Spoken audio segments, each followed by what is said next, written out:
Ken Harris returns, along with PIs Steve Rockfish and Johnny McGee, with A Bad Bout of the Yips from the case files of Steve Rockfish, number 3, from Black Rose Writing. Rockfish and McGee uncover a laser-focused plan of intimidation targeting their clients via vandalism and intolerance. The return of an old nemesis compels them to fight on 2 fronts.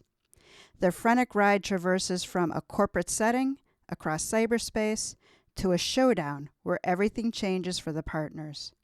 Check out the first 2 adventures, The Pine Barren Stratagem and See You Next Tuesday, available now in paperback and audio, and then read A Bad Bout of the Yips.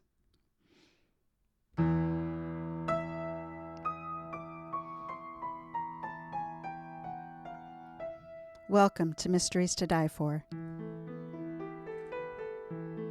I am TG Wolff, and I'm here with Jack, my piano player and producer. This is a podcast where we combine storytelling with original music to put you in the heart of a mystery. Some episodes are original stories. Others will be classics that help shape the mystery genre we know today. All are structured to challenge you to beat the detective to the solution. These are arrangements, which means instead of word-for-word readings, you get a performance that's meant to be heard. Jack and I perform these live, front to back, no breaks, no fakes, no retakes, and the dogs are happily pinned in the basement, so we really shouldn't have any issues.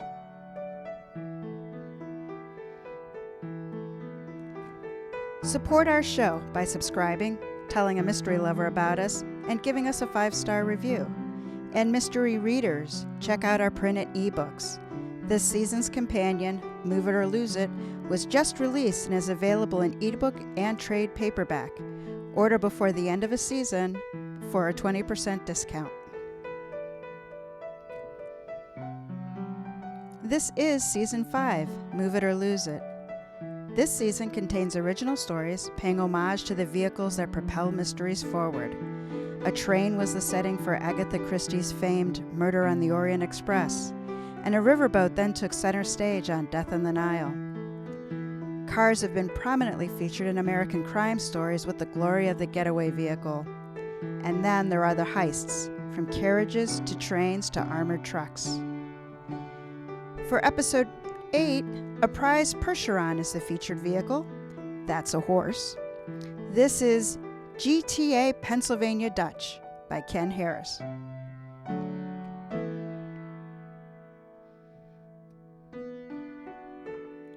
The Not-So Field of Dreams.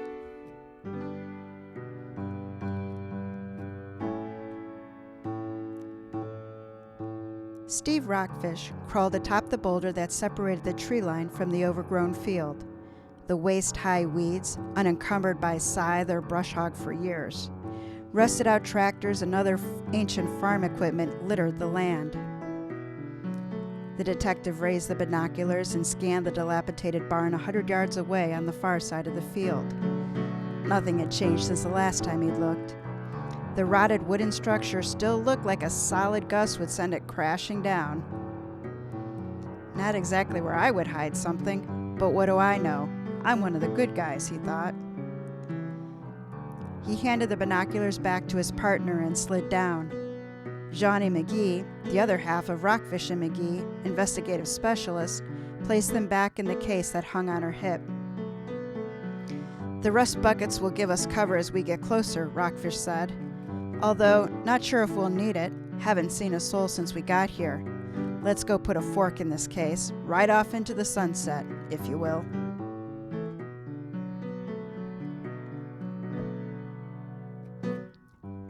The investigation had come to their attention when Mildred Ebersol, with her niece Hannah and nephew Zebediah, walked into their office. The elderly woman moved with the help of a hand-carved cane, carrying an orange crocheted tote bag. $10 and $20 bills poked out from the bag's broken zipper. That got Rockfish's attention.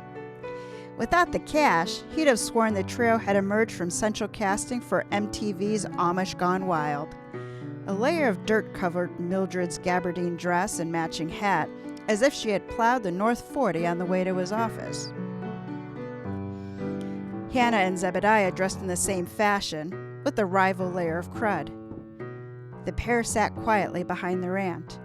Their subservient behavior continued as the meeting progressed. Each only acknowledged when asked a question, and then looked to Mildred for approval. Mildred weaved her tale. The case would be nothing the team hadn't worked hundreds of times before, a simple locate and recover. Then she spoke in specifics. She's 16 and doesn't do well on her own. Ah, Rumspringa, I read about it, Johnny said. She nodded, attempting to make eye contact with Hannah until Mildred gave her the side eye. One question, Rockfish said. Why come here? Why pay my rates when you could file a local police report for free?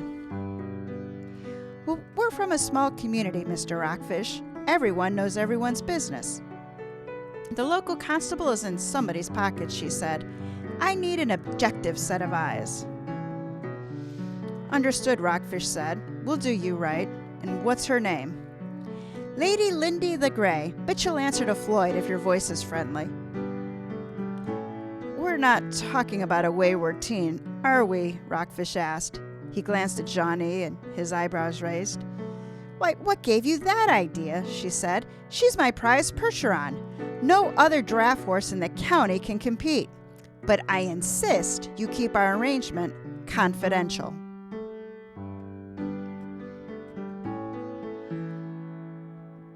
Well, that conversation had led them to come to the field where Rockfish was flustered. He had debated throwing in the towel, no matter how overflowing Mildred's tote bag was. The partners had arrived in Cross Keys, Pennsylvania, with little to go on and less direction. A strange town with stranger people who didn't welcome outsiders. Not to mention, the nearest liquor store was 2 counties over. Rockfish wasn't used to being stuck on dry island. He needed to unwind after a long day of coming up empty. His traveling bar was dwindling fast. On the opposite end of the spectrum, Johnny had found Cross Keys' Main Street sidewalks littered with crafting and antique stores. Tchotchke kept her occupied long after hanging up her magnifying glass. During one shopping spree, Johnny climbed the front steps of Rutherford's Mercantile and Feed store in search of a talkative local to help with their case. Johnny reached for the door, and the pain was instantaneous.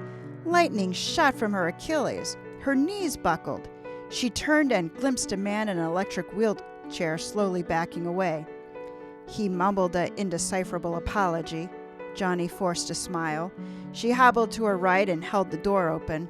The man entered the store without so much as a courtesy nod. You're welcome, she thought. Why do I feel everyone in this town has never seen a black woman or can't wait for me to leave? Johnny stepped inside.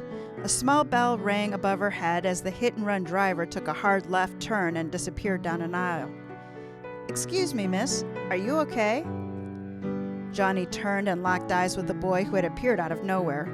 He didn't look old enough to shave, and Rutherford's bib apron screamed indentured hourly employee. First job unfortunately hits the same time as puberty. Pizza face, she thought. Good old high school. I saw what happened, he said. We got a first aid kit and back. I'm okay, Johnny said, and lifted her pant leg to see if the crash had broken the skin. It'll leave a mark, but thanks. If he's a regular, go teach him some manners. She watched as the kid shuffled his weight from foot to foot, avoiding eye contact. Oh, he's been around, but I wouldn't call him a regular, the kid said. Lurks a lot in the back talking with Clarence, who hangs out there. He's harmless. Well, thanks anyway, Johnny said, and walked away. The feed store was a gamble, after failing at every other shop. But at the end of aisle 2, she spotted Clarence. The man, who could easily pass for 85, rocked in a chair alongside a small wood stove and tugged from a small flask pulled from his overalls. Despite the unkempt white beard and matching hair, Johnny knew a talker when she saw one, especially one so fond of white lightning in a dry county. Must be where the regulars hang out, she thought, and waved. Pull up a chair, darling, Clarence said with a toothless smile. We ain't had one of your types around here in a coon's age. Gay or black, she thought. Probably both. Apologize for that, he said. Just an old country saying. Clarence lowered his head in embarrassment. Johnny pulled up a chair and took advantage of that egg that remained on Clarence's face. In the end, she hit the information lottery with the promise of booze from Rockfish's personal stash. The occasional glimpse of cleavage, well, that didn't hurt either. Not to mention, I heard someone stole an old woman's prize horse. A large Clydesdale type, Johnny said. Oh, I know, Clarence said. We know all about you and your partner. Guessing I'm the only one giving you the time of day, right? Johnny smiled and he continued. Clarence danced around the topic of Floyd until Johnny left and returned with the contraband. He snatched the bottle and buried it in the bottom of a plastic shopping cart away from prying eyes. Johnny tilted her head. And? Clarence thrust a crumpled piece of paper into Johnny's hand. She opened the note and saw it for what it was, a crudely drawn map. She nodded and mouthed a thank you. I ain't saying why she's there, but she is, Clarence said. Good enough for me, Johnny said with a wink.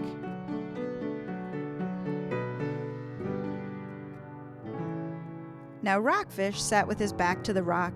The sun hadn't moved past overhead in the sky, and he glanced down. It was 3:17 p.m., 5 minutes since the last time he checked.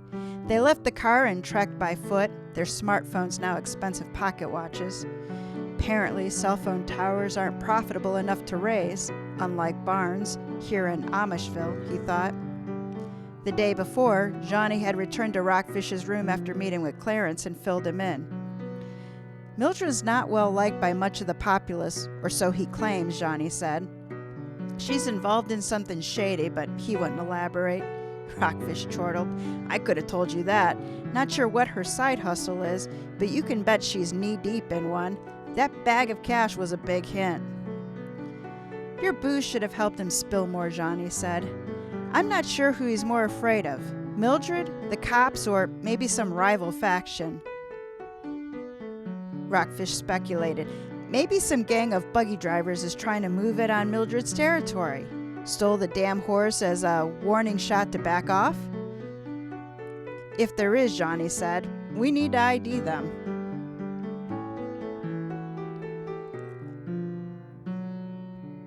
The breeze had subsided as the afternoon ticked on. Weeds stood high and straight, obscuring most of the rusted-out machinery. You know, if they would just embrace technology, Johnny said, her body slipping off the rock after the latest recon of the barn. Mildred slides an air tag into the saddle or bridle, and this job is done a hell of a lot easier. Rockfish shook his head. And you thought I was a Luddite. Steve, you're about a see you next Tuesday hair away from them. If you ain't first, you're last, Rockfish said. But again, great job working that drunkard for this location. I'm not sure I could sit and wallow in my room watching Adam 12 reruns for another night. Rockfish mentally thumbed through their options. Continue to sit and see if anyone emerges from the barn. I mean, a horse has got to eat.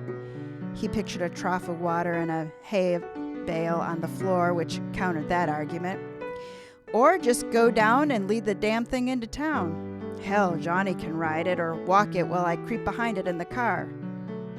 He turned to Johnny. Enough sitting around on this GTA. Rockfish stood and gazed at the barn. GTA, she repeated. Grand theft.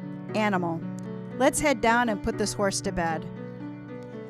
Rockfish and Johnny entered the field, zigzagging from one rust bucket to another. Rockfish crouched as he moved. They approached the barn from the side, hoping to get a peek inside via a missing board or rotted split wood. Once Rockfish was positive no one lingered outside or in, he flung open the barn doors and stepped inside. I don't see it. She might be towards the back, Johnny said, where the stalls are, probably tied up. You stay here so your ugly mug doesn't spook her. No chance, he said. You hang tight. I'll do it. Johnny reluctantly agreed, and Rockfish stepped toward the back row of stalls. He peeked over the chest-high doors, calling out for Floyd until he stopped at the fourth. occupied, but not by Mildred's horse. A body laid prostrate atop the hay bale. Despite facing away, Rockfish was sure of the ID. He recognized his Jameson bottle, the one that Johnny had taken just 12 hours ago. Clarence, he thought, I'd bet the ranch. The man's pants were around his knees, and someone tried inserting the bottle neck down. To Rockfish, one phrase immediately came to mind. Snitches get stitches.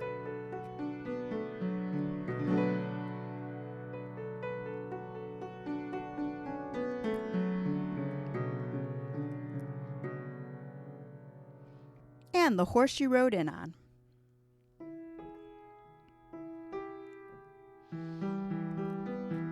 Rockfish hustled Johnny out once he understood the scene. His description had shaken her. He cursed the lack of cell service. Did I cause that? She said between sobs. The bottle is a clear calling card. Not sure, Rockfish said. Any chance someone overheard you two? Eavesdropped?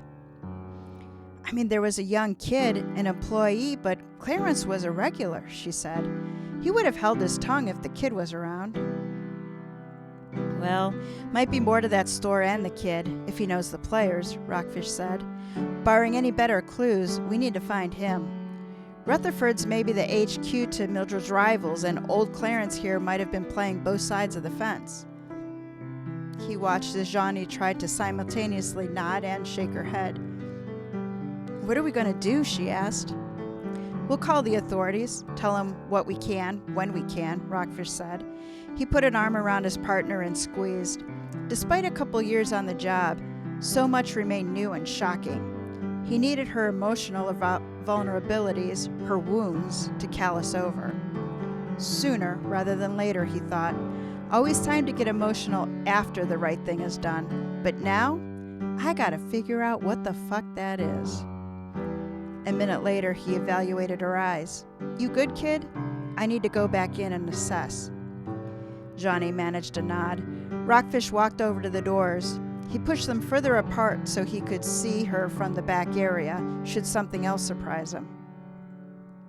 Rockfish stopped as he approached Clarence. He needed to take in every inch of the barn's interior as potential clues.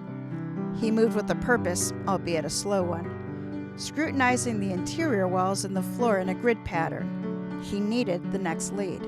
Something to propel the horse recovery mission forward and not interfere with the impending homicide investigation. The locals. God damn, they'll be crawling all over this one once we make the call, not to mention ordering us back to the precinct for further questioning. How freaking long until they get smart and move on the other viable suspects? When Rockfish finished the search, he found nothing out of the ordinary. He pulled a handkerchief from his pocket and wiped down everything he remembered touching. Better to be safe than held for future questioning, he thought. He then leaned over the half door and wanted to step inside, but he knew better. Can't compromise the crime scene any further than he'd already done. Rockfish approached the next stall. He needed a better visual and a different angle. Not that I know what I'm looking for, he thought, but I'll know it when it comes into focus. Sunlight is what came. Beams of light caught Rockfish's eye. He turned. The late afternoon sun shined through an open door. He walked over and stared out across the back field. Something had pushed the tall grass down. Someone had led Floyd out of here and bolted for the woods. Johnny, Rockfish shouted. A minute later, she appeared from around the side of the barn. Good thinking, kid. Remind me to go back that way. Did you open that door? Johnny said. Nope, Rockfish answered. Looks like whoever lured Clarence here exited out this way with Floyd. Hypothetical, of course. Looks like someone tried to make crop circles out here, Johnny said. Seems someone had trouble getting Floyd under control. Trampled all this brush down before moving on. She pointed to a small clearing some 10 yards to their right. Tracks lead off in that direction. We need to get a hold of the authorities. There's going to be questions. You're telling me, Rockfish said. We need to split up.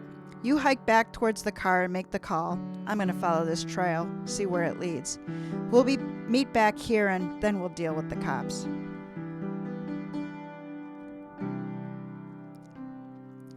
Rockfish watched as Johnny made her way across the field before he followed the path toward the clearing. The horseshoe imprints were easy to locate in the clearing's soft dirt. The area contained more disturbed ground. That a girl, don't go willingly. Rockfish crisscrossed the small clearing.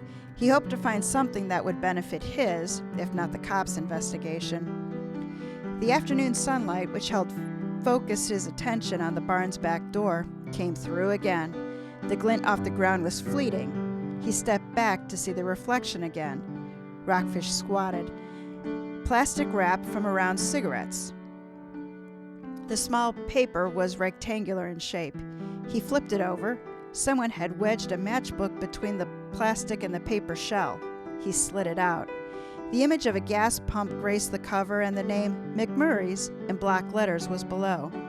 The matchbook was spent, but crawled inside was rear open.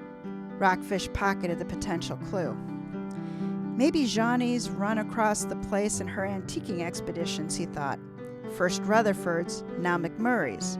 Associated? What's the suspect hierarchy? McMurray's done leapfrog the kid in the rankings? Unless he's moonlighting. Rockfish tried to clear his head. He needed to concentrate on the search and not worry about what needed to be done later. He continued deeper into the woods. The dirt, leaves, and sticks on the ground made the trail harder to follow, but the occasional single strand of burlap hanging from various branches and underbush kept him on track. Had they put a bag over Floyd's head to calm her down? To get her through the woods with no further outbursts? Or maybe Clarence's. The burlap trail ended at a dirt road, cut a half-mile into the woods. Rockfish knew exactly, by the tire tracks, how Clarence's murderers had absconded with the horse. Loaded her up in a trailer and took off, he thought. But where? McMurray's was the starting point. What about these thin tracks? Did someone arrive or leave via Huffy? This is also a bike path?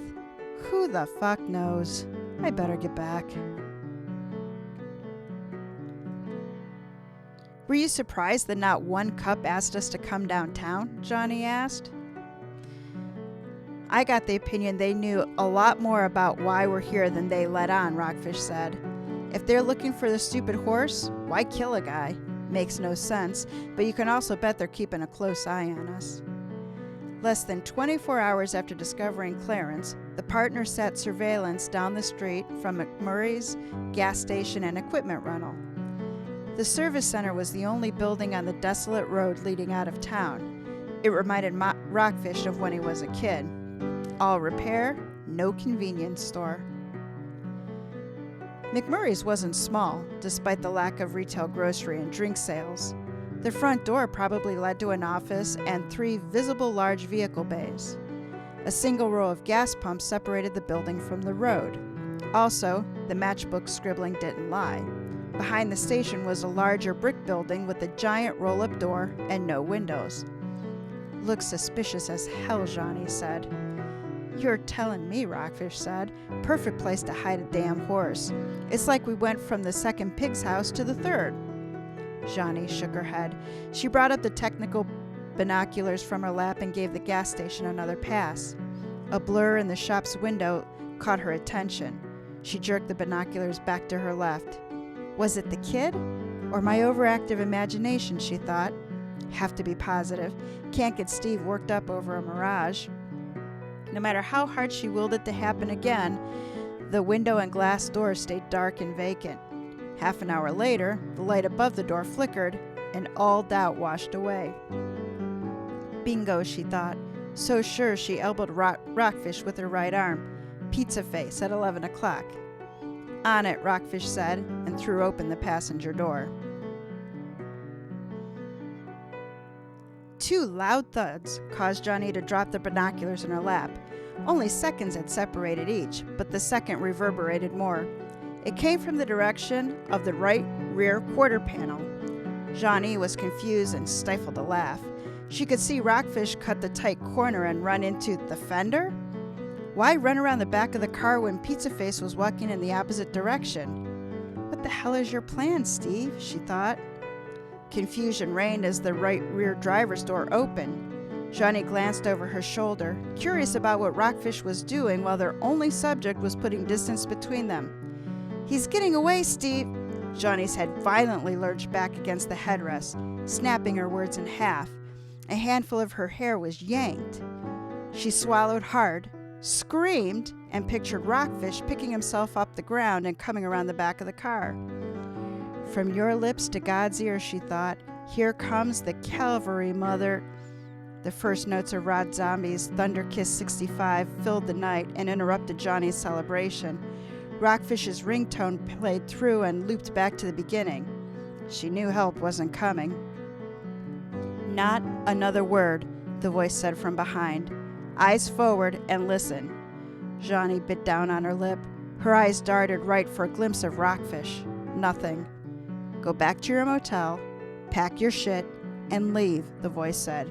"Don't look back. Don't think twice about the horse." Johnny's eyes swung again at the sound of the passenger door opening. A semi-liquid Rockfish poured into the seat. Someone slammed the door. Rockfish's nose and bottom lip dripped blood. He slumped onto her shoulder, and a figure dressed in black reached through the open window and pulled him back. "Forget her. Forget it all," the voice said behind, and tugged one last time on Johnny's hair. A gurgle came from Rockfish's throat. "Fuck you. And the horse you rode in on." Neither partner saw the punch coming through the passenger side window. Rockfish careened back onto Johnny's shoulders.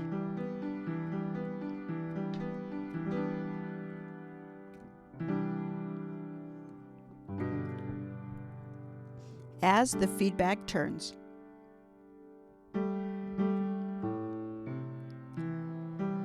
Rockfish and Johnny walked across the parking lot. The morning sun rose from behind the police department. "I told you they'd just shrug," Rockfish said. "Same as before." He held up his hands for the keys. "They probably answered to someone else, not tourists moaning about an assault." "Why do you want to drive?" Johnny asked. "We're meeting a friend out on Highway 538, Rockfish said, "swapping out these recognizable wheels for a burner. Our subject knows you and your Subaru," Rockfish said. "We need less conspicuous. I say we stick with McMurray's, but park far away and hike. Without your car and with a low profile, the clowns from last night can assume we took their advice." "Seriously, Steve," she said, "after last night, do you think the horse is still in the garage? Common sense says Floyd's moved." "How about we stop jawing about what might-haves and follow what little we know," Rockfish said. "If it's empty, I don't know. We'll regroup and zero in on Rutherford's and Pizza Face in order to proceed." "If," Johnny said. "You better hope I detect sarcasm, because we will. My jaw still hurts. Somebody's got a payback coming."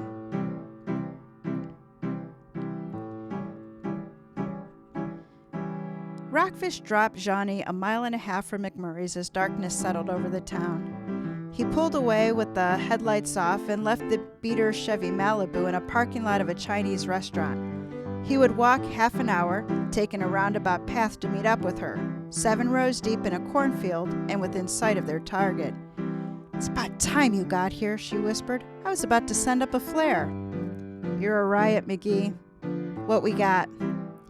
"Well, there's a horse trailer parked out back," she said. "Not necessarily the trailer, but a pleasant coincidence." "Agreed," he said. "Damning, but no smoking gun. Could be a steady repair business for this county. Anything else?" "Best for last," she said. "Doesn't seem to be any cameras on the outside, but my Wi-Fi detector hit off of 2 SSIDs. McMurray's is self-explanatory, but the second one, FiOS-YGMPT, seems to be a default naming convention. Both unsecured. Someone's pretty relaxed. No network security at all." "They're protected in other ways," Rockfish said. "You saw how helpful the cops were earlier." Johnny pursed her lips and nodded. She looked down at her small laptop and then at Rockfish. "Let me try some admin default credentials. Maybe I can log in and figure out what this FiOS thing is. Since they didn't even change the name of the router, I might get lucky." Rockfish stepped back and let his partner work. He turned to the building. The moonlight allowed him to see the horse trailer, but once they were outside the cover of the corn stalks, anyone would be able to see them. I've got a good feeling about their overconfidence, he thought. A tug on his pant leg interrupted the thought process. He squatted down and leaned toward Johnny. I'm in, she murmured. People never learn. Yes, he said. What are we looking at?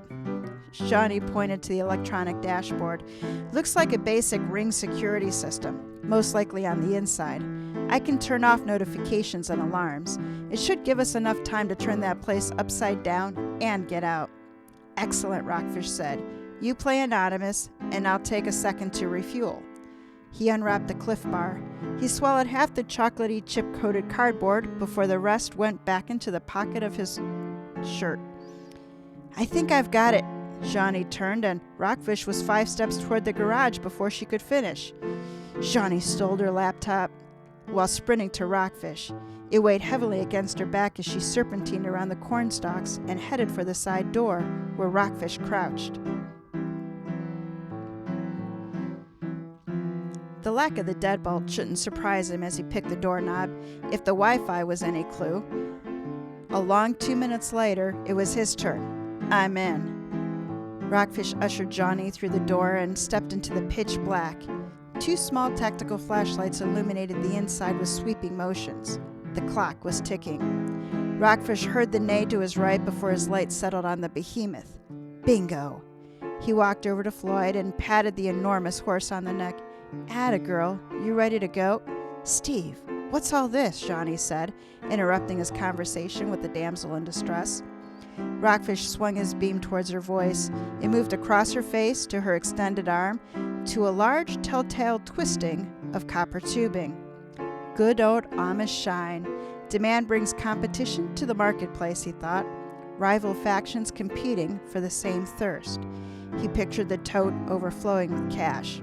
It's the only thing that made sense. We need to find Pizza Face, Johnny said. Do we? He asked. We've got Floyd, so why give a shit about the rest of this mess? Let the locals handle it. Rockfish still had questions, but was the Purloin Persian a warning for Mildred to back off? If we can get to your horse, we can sure as hell get to you. Or the response to her making the first move. What had Mildred done, and how clean were her hands? Were they her pawns? At the moment, Rockfish was sure of 2 things. First, Pizza Face would roll over if he was confronted, and second, dear God, he needed a drink. Well, my friend, you have come to the right place. Rockfish shook his head, moved closer. Safe to say we know Mildred's grift, and apparently why, whoever's behind McMurray's, would like to take her throne. Threaten her favorite horse to muscle in on the game, Johnny said. A passive coup d'etat action? Passive, Rockfish said. Ask Clarence. He begged to differ.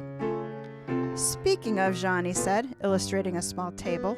Glass flasks, the same as the dead man had tugged from back at Rutherford's. He either worked here, or he was a big fan. Let's get this beast back to Mildred, Rockfish said, and our asses back home. He illuminated Johnny's face, and she nodded in agreement.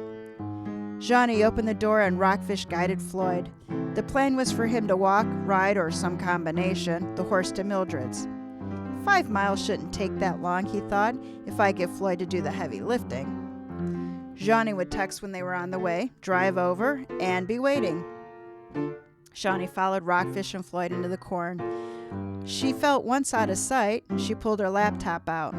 With the alarm reset, she packed back up and jogged to the car. She called Mildred and left a message that the good guys had won, and they were on their way.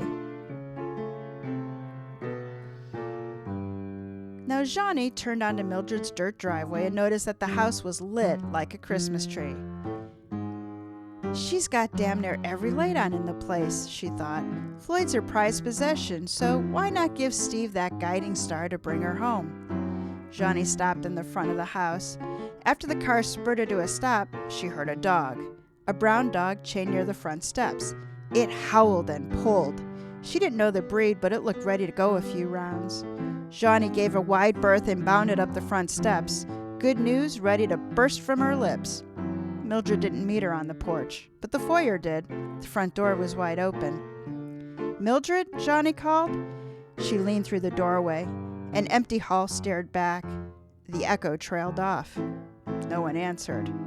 Johnny's stomach churned. She called out again and stepped inside. Maybe she's in the kitchen making a welcome home cake. Don't be absurd, she told herself. You know something isn't right. This isn't your first day. Don't embarrass yourself with Steve on the way. Johnny backtracked around Cujo to the car. She reached into the glove compartment through the passenger window for this telescopic baton. Extended, she gripped her weapon tight and surveyed the scene. If someone injured Mildred inside, she wouldn't have time to wait for the sheriff or Rockfish to save the day.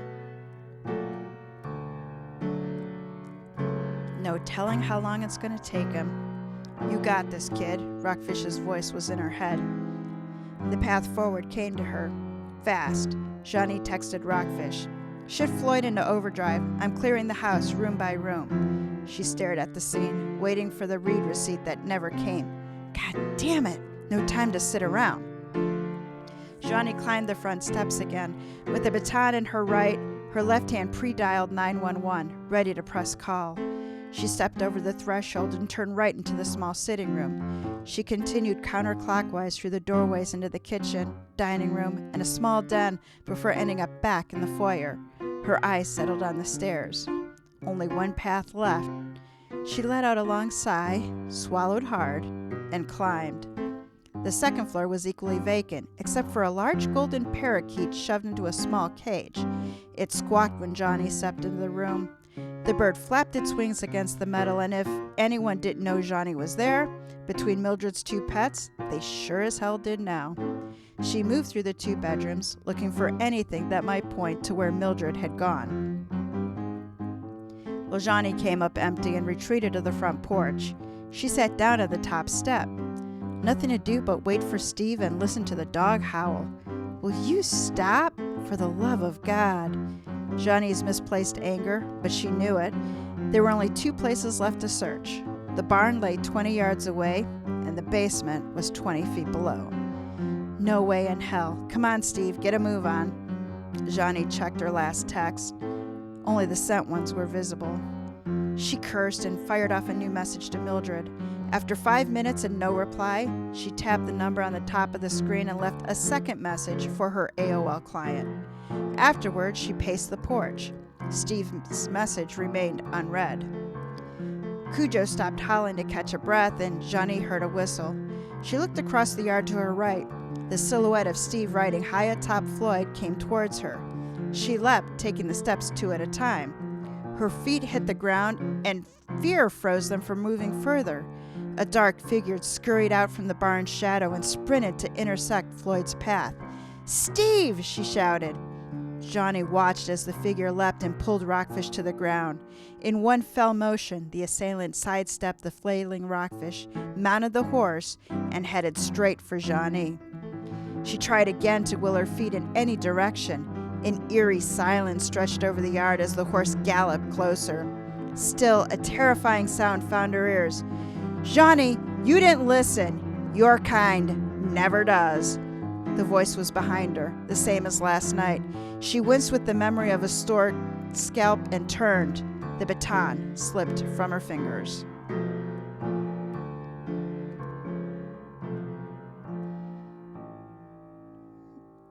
Hey, we've hit the deliberation. My God, this is a violent one. I gotta say, I don't think we've done one this season yet quite like this one. No, we have not done one quite like this one. Jeez, Ken. I won't say dial it back, but... Wait till you see what Ken has in store for us next time. Oh, that's great. I can't wait. So Ken has served us up a hand-churned conundrum for Rockfish and McGee. What started out as a horse snapping has turned into murder and maybe more. Here are the charming residents of this small Pennsylvania town in the order that we met them. Mildred Ebersole, the client, an Amish woman who separated godliness and cleanliness. Apparently. Hannah Ebersole, the client's niece, who doesn't say a word without permission. Okay. Zebediah Ebersole, the client's nephew, also mute unless he's commanded to speak. Alrighty. The rude man in the wheelchair, an almost regular at Rutherford's who runs into Johnny. Oh, he's a suspect? He's a person we met. Oh, okay. So you're just listing all the people? Yep. Okay. Pizza Face, whose real name we don't know. The clerk at Rutherford's, who's putting in time until something better comes along. All right. And the only other person we have is Clarence, the dead man, the drunk in a dry county who is willing to tell secrets. Yeah, that's his fault. He deserved to die for that one. I mean, he didn't deserve to die, but yeah. So before I read you the facts, I will say that I guess we're looking for Clarence's killer, but more we're looking just for the what the heck is going on. Yeah, this is clearly some, like, faction war. Yep. So now for the facts. Mildred's prize horse was stolen, and she doesn't want to involve the police to avoid publicity. Publicity from what? Well, I mean, if she really is a moonshiner Oh, or her okay. competition or something, but she doesn't want people knowing her business. All right. I guess if she's just like, yeah. All right. 'Kay. I can see that. Mildred had a satchel of cash that does not match her dirty, poor appearance. All right. The horse, Floyd, was being held in a barn at the location Clarence passed to Johnny, but before they could move in, the horse was rode out, and Clarence dead in a most aggressive manner. How was that again? Well, I guess they didn't actually say how he was killed, but he was found with his pants around his ankles and Rockfish's bottle of whiskey up his rear entrance. Jesus, man. That's such a weird way to do it. What were you thinking, Ken? What were you thinking, Ken? No, it's just like, what was the character thinking? What was the character thinking? Which character would think to do that?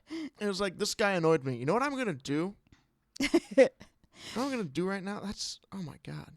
A dropped matchbook points them to McMurray's garage in the building behind it. All right.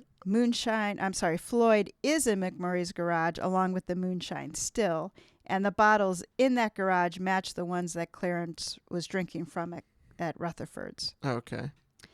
Not a fact, but Rockfish and Johnny suspect that the clerk, known as Pizza Face, is connected to something or everything. Is there any other young character? The only young characters, I think, are Hannah, Zebediah, and Pizza Face. So he could be mistaken for one of the other young kids, I think, but that was it. Yep. So for a roasted chicken and Dutch apple pie, what the heck is going on? Ken, you did a good job with this one. I got no clue. It's not one person is the thing. I doubt it's just, this guy killed him. It's like, okay, this group of people are in a faction against him, and thus, if it is one person, I don't know how that one person could have possibly done all this. My money's on Floyd. I bet he did it. Or she. Is Floyd a girl? Floyd's a girl. Okay. Floyd's a girl. I bet she did it. You think she did it? No. I have no idea. I wouldn't be surprised by any answer whatsoever. Okay, puzzle lovers, we have Jack's answer, or Which not is as none. it is. I think Floyd has a bigger part in it, murder-wise. Maybe Floyd did it all. Maybe Floyd has opposable thumbs. Retractable, opposable thumbs. Evolution in motion. Yeah, maybe that's why Floyd's so valuable. All right, mystery listeners, check out the comment section of whatever app you're listening to. You can check out our website, post your comments there. Let us know what you were thinking and how close you were as we roll into If It Weren't for You and You Meddling Kids.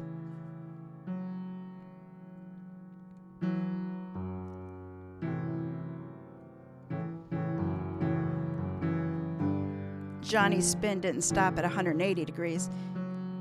She kept going after spotting two figures atop the steps. Where the fuck did they come from? The snapshot her brain took was frightening. Hannah, with the golden parakeet perched atop her finger, and Mildred, arms crossed in grandmotherly disappointment on her face. Floyd thudded to a stop between her and the parked car. Zebediah dismounted and tied the bridle to the porch railing and climbed the steps. He stepped into the doorway and emerged cradling a pump-action 20-gauge shotgun. For a reason she could unpack later, the sight of the gun uprooted her. Her right foot planted, brain threw caution to the wind, and prayed Zebediah only packed rock salt. She sprinted to Rockfish, still on the ground. Zebediah raised the shotgun and Mildred's left hand shot out, pushing the barrel down. "Let her go. She ain't running away," Mildred ordered. "Sometimes loyalty ain't all it's cracked up to be." Johnny slowed and dropped to her knees. Rockfish laid on his sides, both arms wrapped around his midsection. Johnny thought the worst. "Broken?" she asked. "As far as those 3 fucktards are concerned, yes," Rockfish said softly, then winked. "I'm sore, but I'll manage. Get him into the house before old man Glavin shifts his wheelchair into 4-wheel drive to see what the fuss is. Noisy crip needs a lesson." Mildred's voice boomed across the yard. "But we ain't got time for that right now." "Help me up," Rockfish said. "Ugh, easy does it, kid." They were moved into the small parlor room to the right of the foyer. The pair squeezed onto a love seat. Rockfish bent slightly at the waist, realized the pain was more than he had signed up for. To Rockfish's left, Zebediah leaned against the doorway. The front yard fur alarm was inside and sat at the door. A leash ran from the choke collar to the man's right hand, a shotgun against the other side of the door jamb. Kid's got a lot of faith in the dog. If I could lunge, grab, and roll. Mildred and Hannah sat directly in front of the love seat. Hannah had returned from the kitchen area, where Mildred ordered her to dispose of the cell phones. Each sat in chairs, drugged from the kitchen. Mildred shuffled hers a few inches closer to Hannah, but the girl leaned forward so that they were shoulder to shoulder. Hannah held her right arm out, and the parakeet perched at the ready. "If I didn't know better, that bird has the same hungry look as that dog." "Better than I expected, Mr. Rockfish. Didn't expect you to locate Floyd so quickly, but you had help." Rockfish was half listening. Johnny could fill him in later. Right now, he was waiting for the captors to make their mistake, an opportunity to escape. "Clarence was a part-timer for me. My one rule, don't get high on our supply. But after he spoke to this one, it's been an improv clusterfuck on our part. Then Hannah went full psycho with the bottle. But she's family, so what you gonna do?" "Aunt Millie, I ain't done shit," Hannah said. "He was like that when I found him. You gotta believe me. I ain't bringing that kind of heat on us." "Hannah, not the time," Mildred said, shaking her head. You said you'd do it and send a message. I heard it. Hell, girl, half the town probably did." "Saying and doing are different," Hannah said. She hung her chin to her chest. Mildred's head moved side to side. "It don't matter now. McMurray and his mutinous crew will rot in jail for taking these 2 out. Clarence was a monkey wrench, but it's finally all coming together." "Are you 2 done yet?" Rockfish asked. "Almost, Mr. Rockfish. I'm trying to make this a learning experience," Mildred said. "Hannah's got miles to go before I give her a learner's permit, but she'll eventually shine in the family business." "Bright future for that one," Johnny whispered. "No pole for her." "What's that, girlie?" Mildred said, leaning in, inches from Johnny's face. "Your kind noising around here raised some eyebrows, and the drunks chose the wrong side. Clarence is on you." Mildred sat back. "Who expect you 2 figuring out so fast where we moved her?" "Doesn't matter." Johnny's eyes rolled, and before she knew it, Mildred's calloused palm bounced off her cheek. She grimaced but didn't say a word. "Think you're so goddamn smart, don't you? You were supposed to slowly put the clues together, find Floyd and turn the horse snappers into my police. Putting them behind bars instead of 6 feet under would send a stronger message. Nothing a jury around here hates more than horse thieves, but I was too busy tap dancing through Clarence's repercussions." Rockfish looked down and shook his head. It took everything he had to swallow the guffaw, but the words leaked out. "Wait, you killed Terrence because he tattled, but it only went jail time for the insurrectionist? Solid, well-thought-out plan." Rockfish stared her down and even held out his chin for what he expected. It never came, and instead Mildred's wrath turned toward Hannah. "See, darling, it doesn't pay to be spontaneous," Mildred said. "Creates more problems in the long run. Sure, message sent, but now we're stuck with what to do with these two." Rockfish ran through the numbers again as Mildred rambled. "What are my odds of walking out of here if I follow through?" 46% on your best day. What other choice do you got?" "Don't mind me," Rockfish said. "I'm famished." He gently raised both arms, palm out, not giving his captors the opportunity to think about anything other than an old man who missed today's early bird special. His left hand crept into his shirt's front pocket. He pulled out the half-eaten protein bar and inched it toward his mouth. Rockfish bit down and raised his hands again. No sudden moves. With a flick of the wrist, the rest of the Cliff Bar flew through Zebediah. Rockfish's head followed the nutritional goodness. Instinct kicked in for those not human. Hannah squealed. The bird flew. The dog followed the scent over his master's shoulder and into the hallway. The leash, still wrapped around the man's hand, pulled him backwards. Rockfish and Johnny stood in unison. He went left, she right. Rockfish landed a solid forearm shiver to Hannah, and the chair tumbled over. He dove for the shotgun. Johnny grabbed the poker off the fireplace and waved it in Mildred's direction before stepping over to where Hannah fell.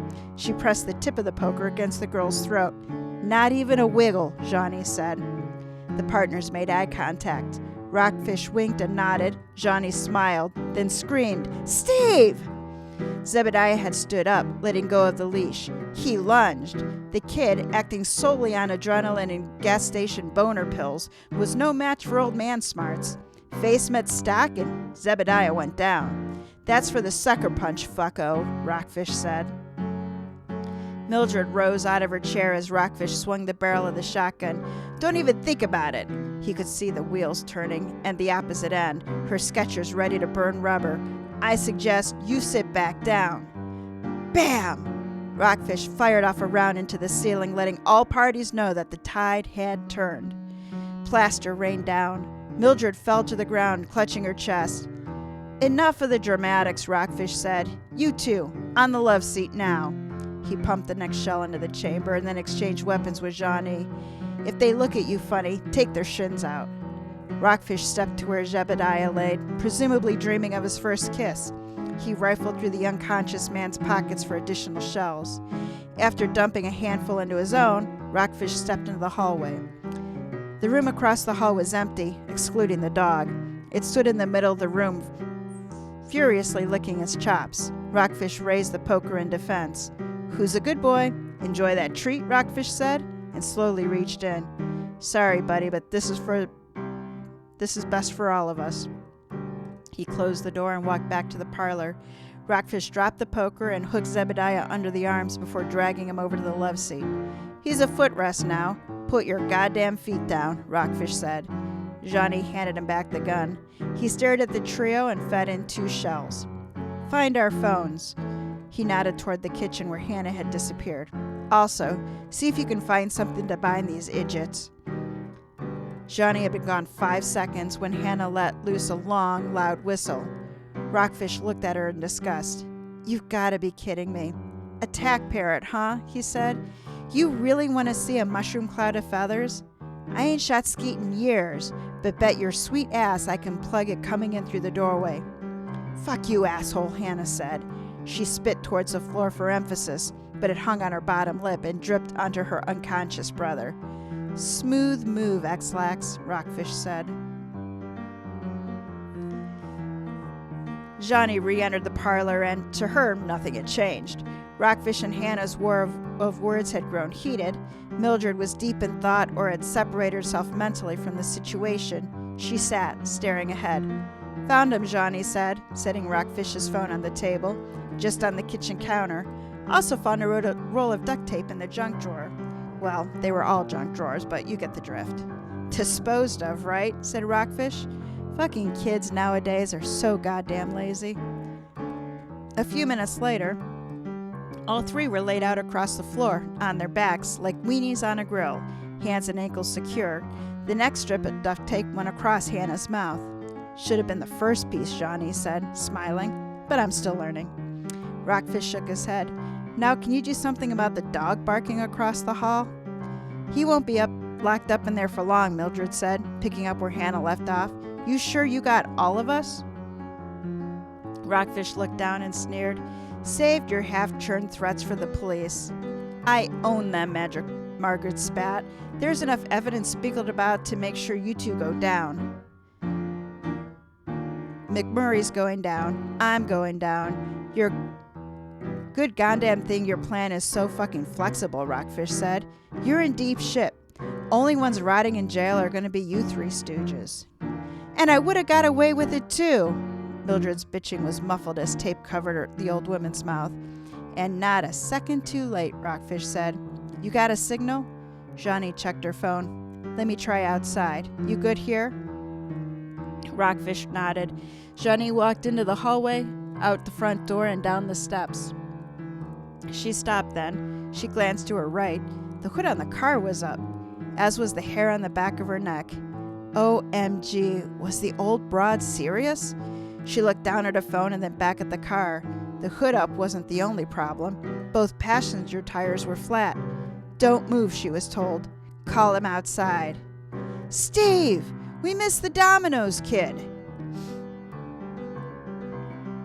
Rockfish slowly stepped onto the porch, the shotgun pointed in his best guess direction, his finger tense on the trigger. Drop it and step down, Pizza Face said. Rockfish could make out the handgun pointed right at him. Johnny sat on the ground between the two. He couldn't take the chance at the kid's trigger finger and made a smart decision to fight another day. Or minute. The shotgun slipped from his hands to the deck boards. Barn! Move, the kid said. The gun pointed the way. Johnny stood and Rockfish fell into line behind her. Pizza Face, gun cocked and arm extended, completed the conga line.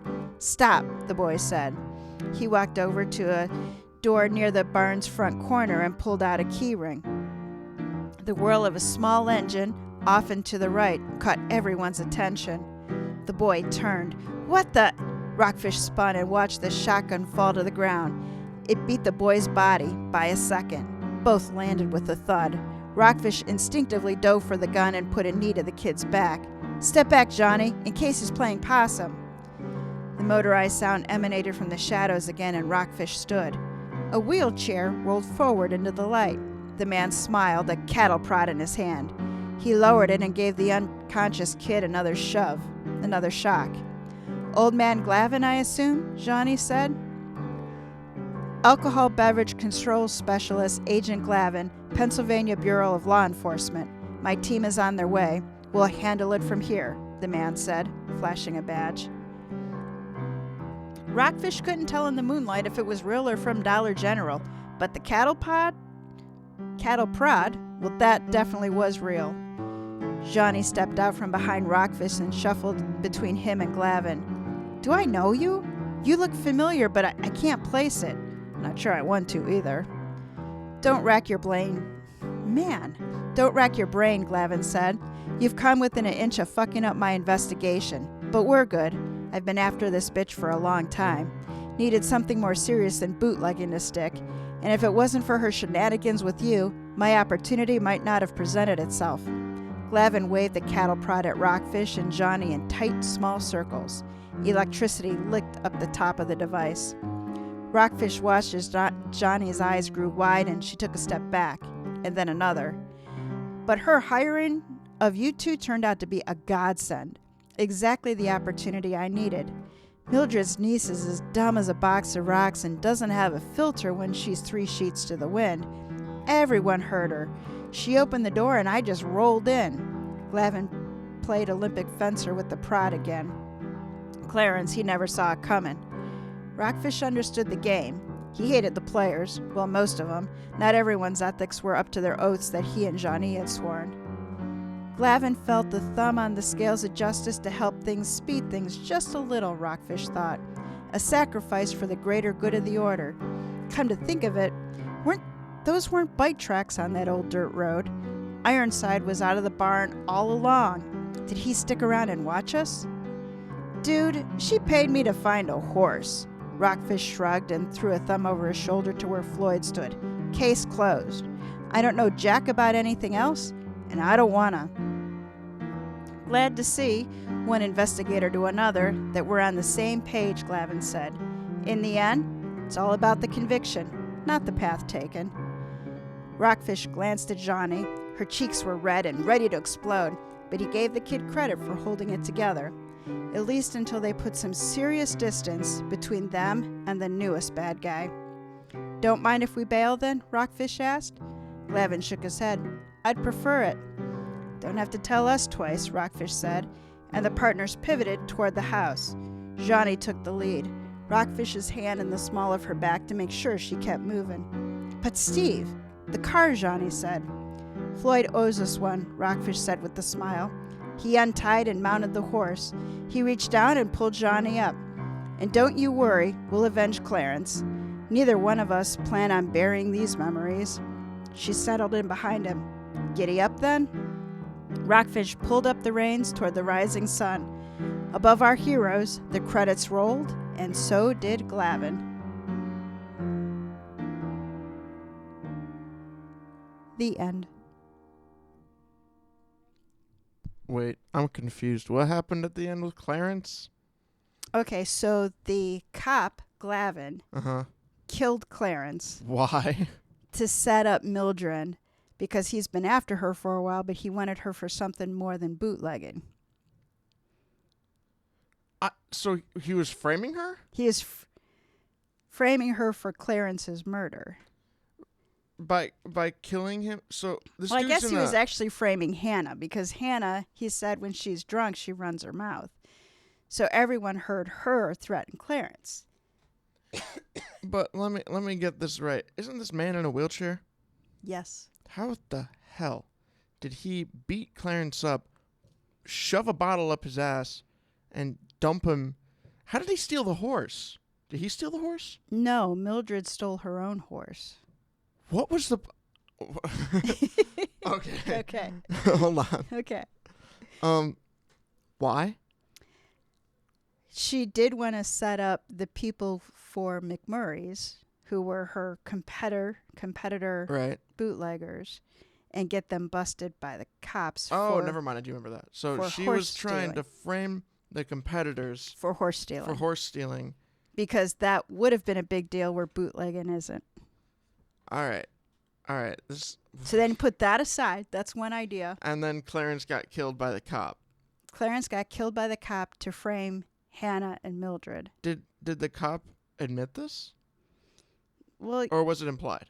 Just something they discovered. Hold on. I know on. Reading it halfway through, I was just like, what just happened?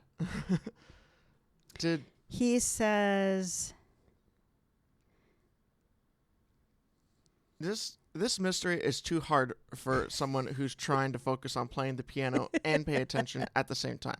Oh my gosh. He says Mildred's niece is as dumb as a box of rocks and doesn't have a filter when she's 3 sheets to the wind. Everyone heard her, threatened Clarence. So she opened the door and I just rolled in. He says Glavin played Olympic fencer with the prod. I don't know why that kept tripping me up. Glavin played, there's too many L's, Olympic fencer with the prod. I kept wanting to say plod. Clarence never saw it coming, so he got Clarence with the cattle prod. Electrocuted him to death. But why? Well, it says to Glavin Hannah, felt a thumb on the scales of justice to help speed things along didn't hurt. It did hurt. It hurt Clarence. It hurt poor Clarence. All he wanted to do was drink. He should just move. Dude, why don't you just move? I mean, I guess you can't afford it, but... Yeah, so I guess I even missed a couple of clues now that I'm reading this, that those bike tracks in the soft dirt. Yeah, that was it's only now that I'm rereading this. No, I got that. I got that the oh. second he showed up. I was like, oh, okay, the bike tracks were him. No, yeah, but I missed that when I was writing out the clues. No, I got that, but oh, you're right. So I guess the bike tracks that they found out, never mind, I'm stupid. No, I missed it. I missed it when I was putting together what the list of clues were. Like, that's a big clue, and I was like, I just missed it. I don't know. I thought I guess when I listened to it, because I was, not paying 100% attention doing this, I thought that the cop found the body after Hannah killed him. Well, the But reason I don't think that is because Hannah totally denied killing him. yeah, Now, I'm not sure that Hannah didn't insert the bottle, but she claims that she found him that way, so I'm not exactly sure where Glavin ended and where Hannah began, but yeah. somewhere in that, yeah.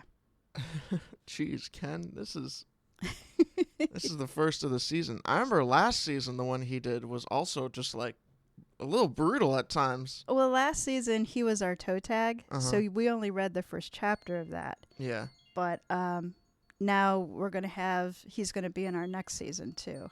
Cool. Well, I'm excited to have Ken back. He does make a very unique story compared to some of the stuff here. If you heard my mom's phone, Definitely go has off a very there. different voice. And Yeah, it was kind of like, I don't know. That does happen. Like a few stories out of every season just pops out like a whoa. All right, like the one that we had where it was about the orphan. Was it the orphan? The autistic girl. The autistic girl. Yeah, K.M. Rockwood did that last season. Yeah, and it was just like, wow. Okay. I really like last season Michael Pencavige's pirate story. I was just thinking. It wasn't really a pirate, but it was one. a 1800s ship, so I have pirate. That one sticks out. That one in my was mind. just like you didn't find that everywhere. Yeah. No, I do like some of these. You get some very unique voices in here. Yeah. So here's a little bit more about Ken Harris. Ken is retired from the FBI after 32 years as a cybersecurity executive. With over 3 decades of writing intelligence products for senior government officials, Ken provides unique perspectives on the conventional fast-paced crime thriller. He is the author of From the Case Files of Steve Rockfish series. He spends his days with his wife Nicolita and their 2 Labradors, Shady and Chalupa Batman. Evenings are spent playing walkabout mini golf and cheering on Philadelphia sports. Ken firmly believes Pink Floyd, Irish whiskey, and Monte Cristo cigars are the only muses necessary. He is a native of New Jersey and currently resides in Virginia's Northern Neck. Find him at kenharrisfiction.com. Well, that wraps up this episode of Mysteries to Die For. Please do support our show by subscribing, telling a mystery lover about us, and giving us a 5-star review. Check out our website, tgwolff.com/podcast, for links to this season's stories and authors. Mysteries to Die For is hosted by TG Wolff and Jack Wolff. GTA Pennsylvania Dutch was written by Ken Harris. Music and production are by Jack Wolff. Episode art is by TG Wolff. We will be back in 2 weeks for our next episode. Jack, give everybody a little something to remember us by.